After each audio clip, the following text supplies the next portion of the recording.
Are you a person just coming in the market in 2024 and never bought a home before? You got to check out this video. It's going to have the top 5 things you need to know when you're a first-time home buyer.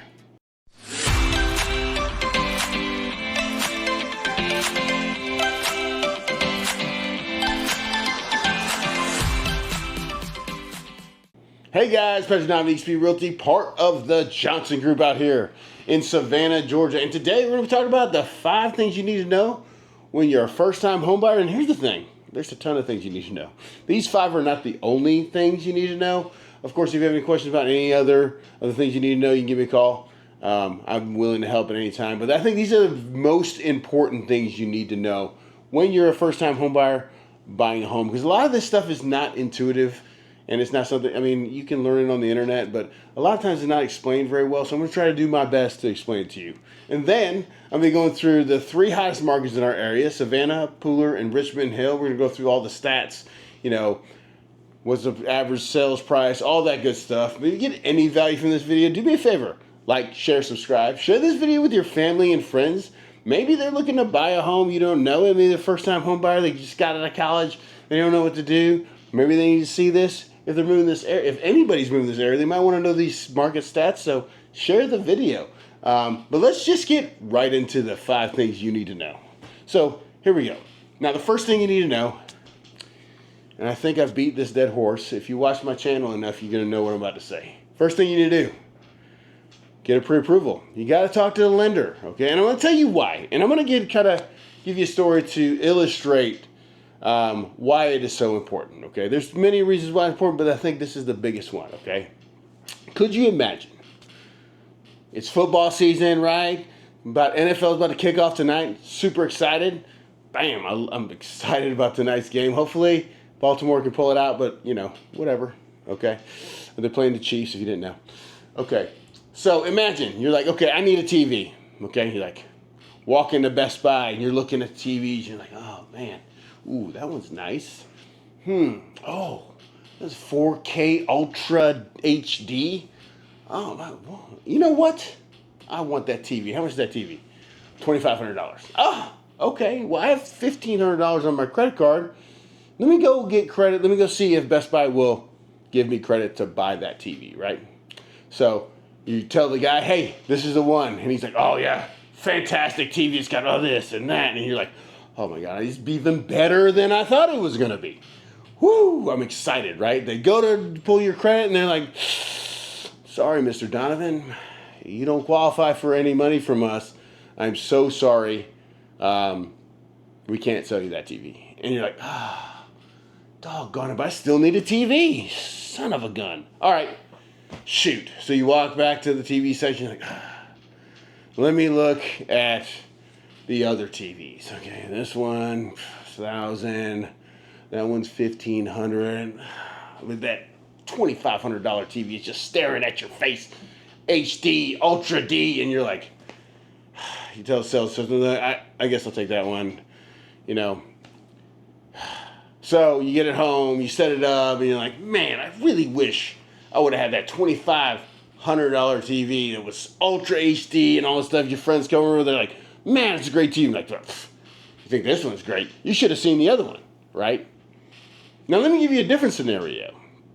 Say you went in there knowing that, okay, I only have $1,500 to spend. That's all I have. That's all I have to buy a TV, right? So you go into Best Buy and you start looking at the $1,500 TVs. You're like, oh, yeah, that one's nice. Oh, that one's good, too. Oh, that's HD. You know, that's got 4K, that's great. And the sales associate's like, oh, this one, I didn't tell you, this one's on sale. It was $2,000. Now it's $1,300, and it's got this, that, and the other. Oh my gosh, what a deal. I'll take it, right? Now you get home, you're excited about this TV that you bought. You're like, man, look at this TV, it's fantastic, right? So what just happened? When you bought the $1,500 TV thinking you were going to get the $2,500 TV, you were disappointed in the $1,500 TV, right? If you go in there thinking you're going to buy a $1,500 TV and you buy a $1,500 TV that's nice and all that stuff, you're going to be excited. Same thing happens with homes. If we go out there looking for $600,000, $700,000 homes, right? And they're gorgeous, of course, but then you pre-qualify for $400,000. Those $400,000 houses never going to be those $700,000 houses.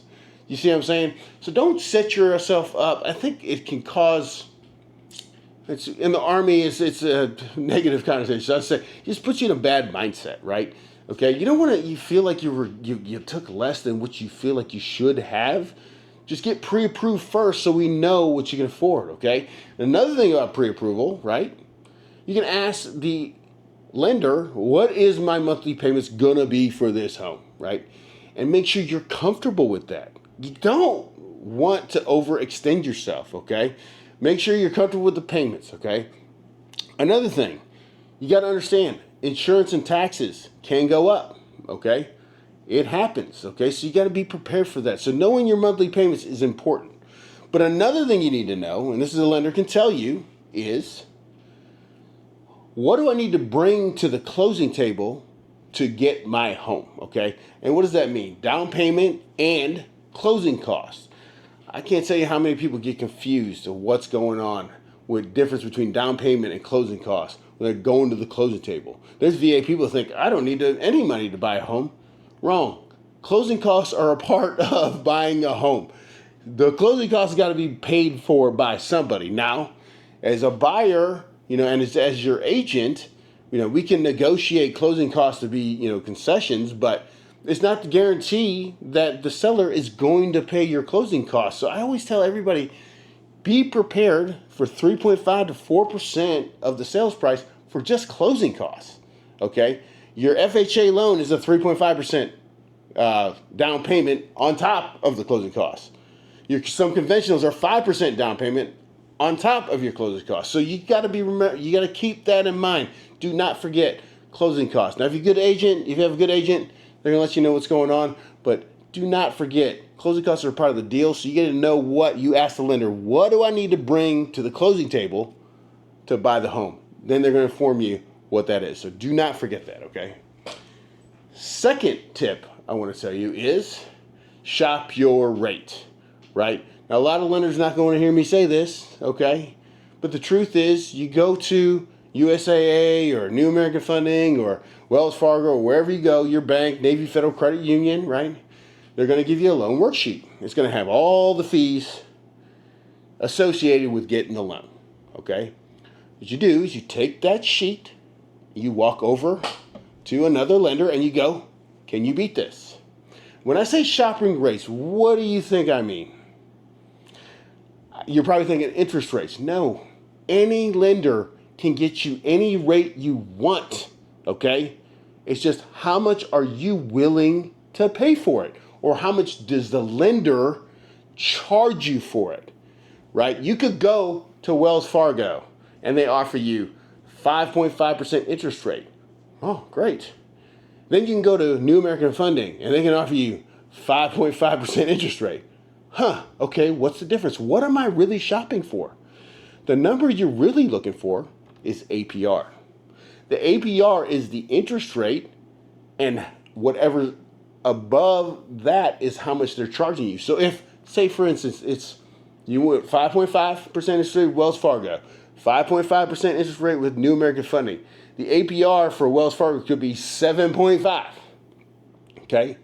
And then the APR for New American Funding could be 6.5. Well, 7.5 is more than 6.5, which means Wells Fargo in this scenario, I don't know for real, I'm not a lender, but in this scenario, they're charging you more for the 5.5% rate because their APR is 7.5 and New American Funding is 6.5. I hope this clarifies things. So when you're shopping the rate, APRs are what you're focusing on so you know who is charging more. Okay, so shop your rate and take your loan sheet. Have no fear. I want to tell you this, right? You don't owe anybody but yourself, okay? Just because a lender talked to you doesn't mean that they just automatically get your business, okay? If they charge more, okay, then these guys, then just go with these guys, okay? If you got a good rapport with these guys, okay, and they charge a little bit more and you're like, okay, I think it's worth it, then go with whatever you want to do. But you owe these lenders nothing, okay? When you get their rate sheet, you take it to another lender, you figure out if you can get a cheaper rate because this is your rate for 30 years, okay? You don't owe them anything. You owe yourself. So shop the rate, okay? Next, third one.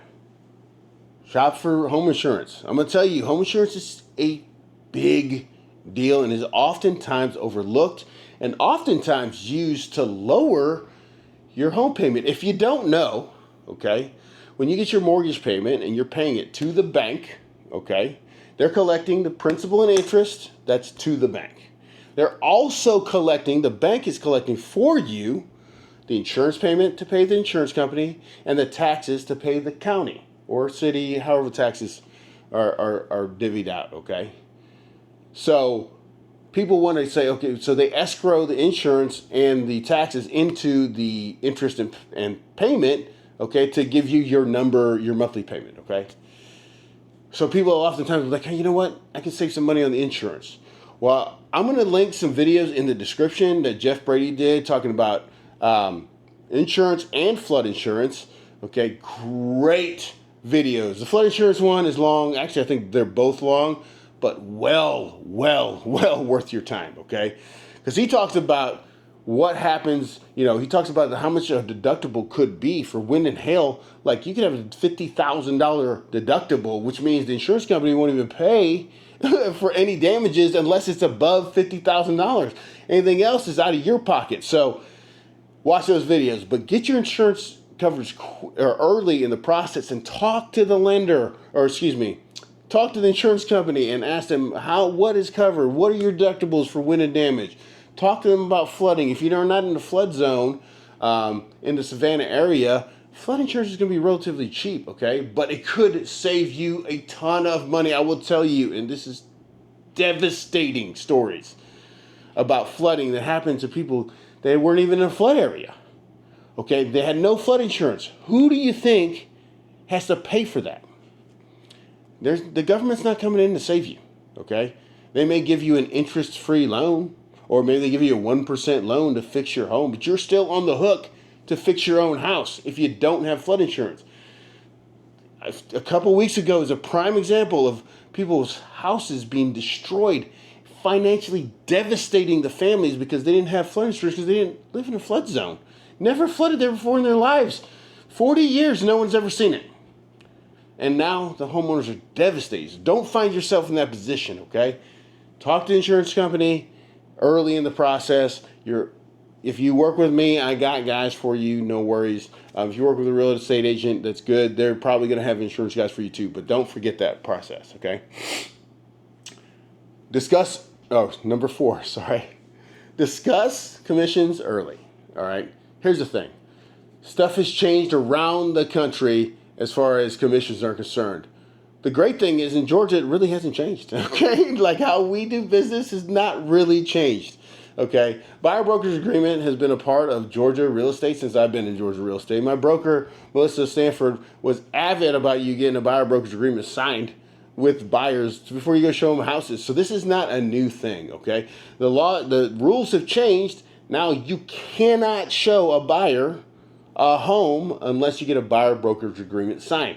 And in that buyer brokerage agreement, it states how much the commission the buyer's agent gets. Now, once again, not much has changed, okay? The sellers typically, probably say 99% of the time, are going to be paying the commissions to the buyer agents like it's always been, okay? Now, if a seller decides not to do that, okay, what are the ramifications for the seller, right? If you go to look for a home and you find the home you like, and you're like, hey, to buy this home, it's going to cost you another $15,000 because of the commission, buyers are going to walk away and they're, nope, not dealing with that house. I'll go find another house, okay? So sellers know, hey, I need to pay commission still, or else my house is going to sit on the market. I'll give you a prime example.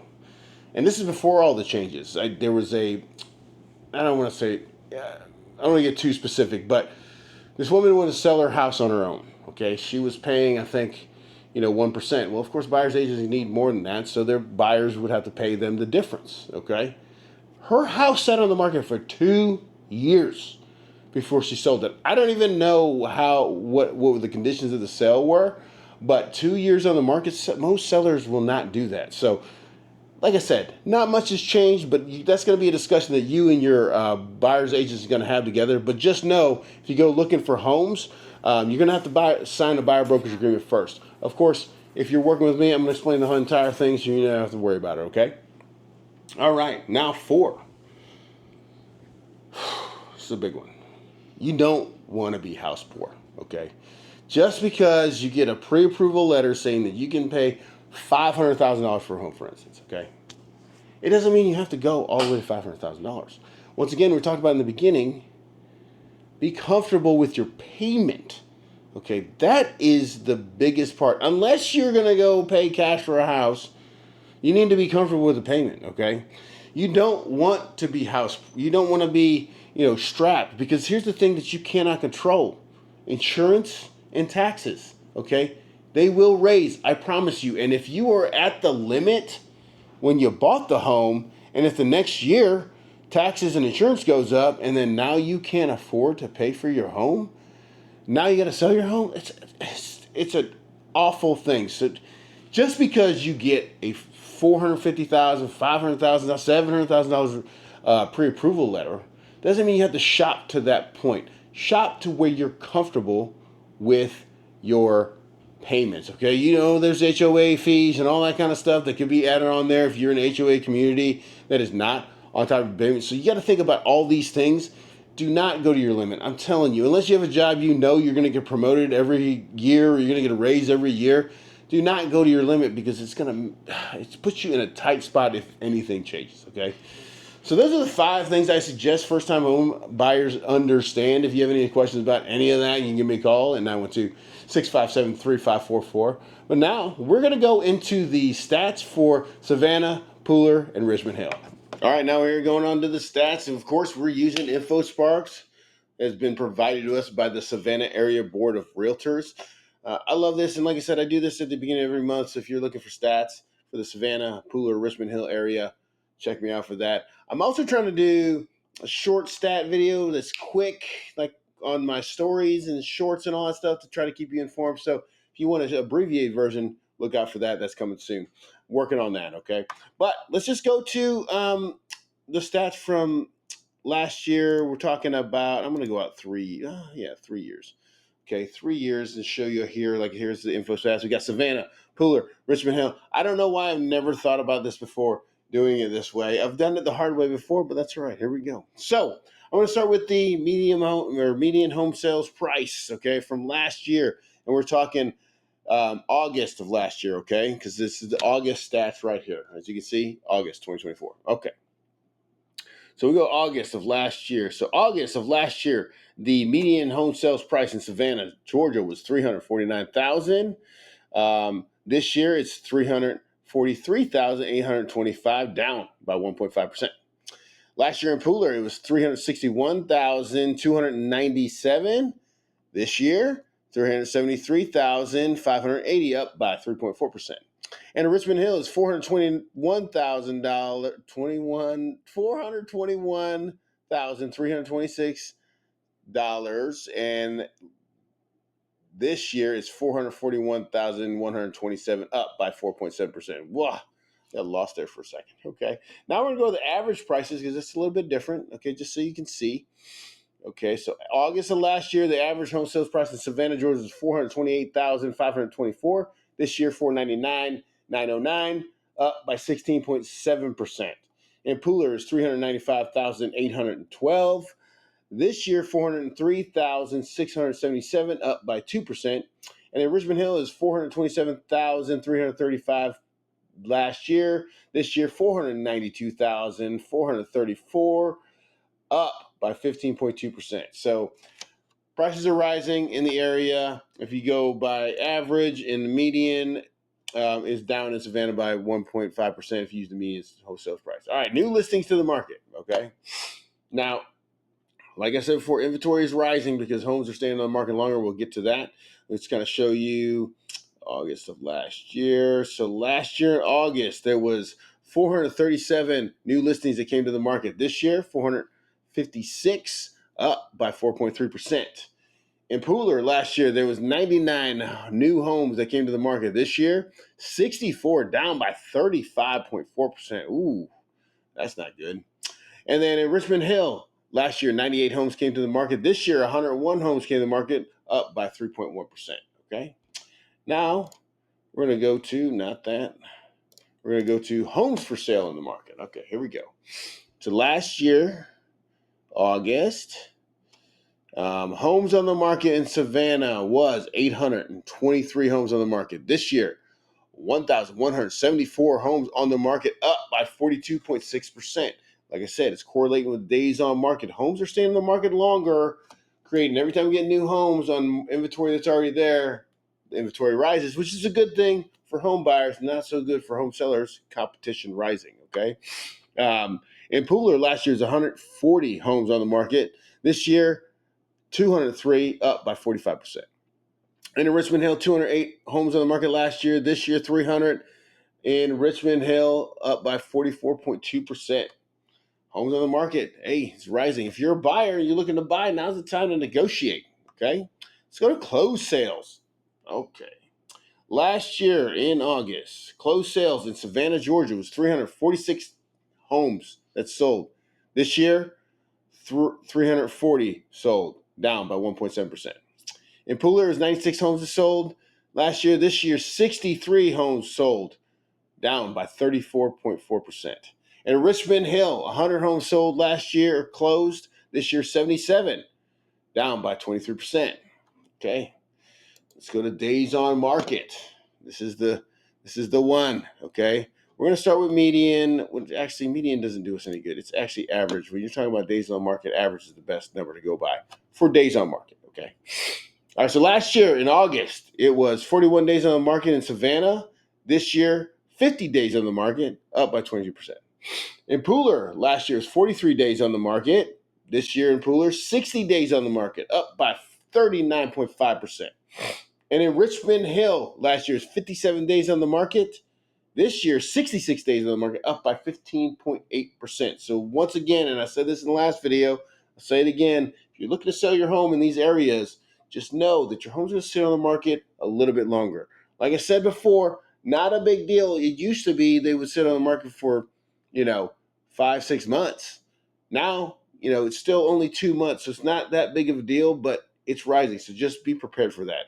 I think if you have a good mindset and know that, my home's going to potentially sit on the market for 60 days, you're not going to be so frantic to drop your prices so quickly.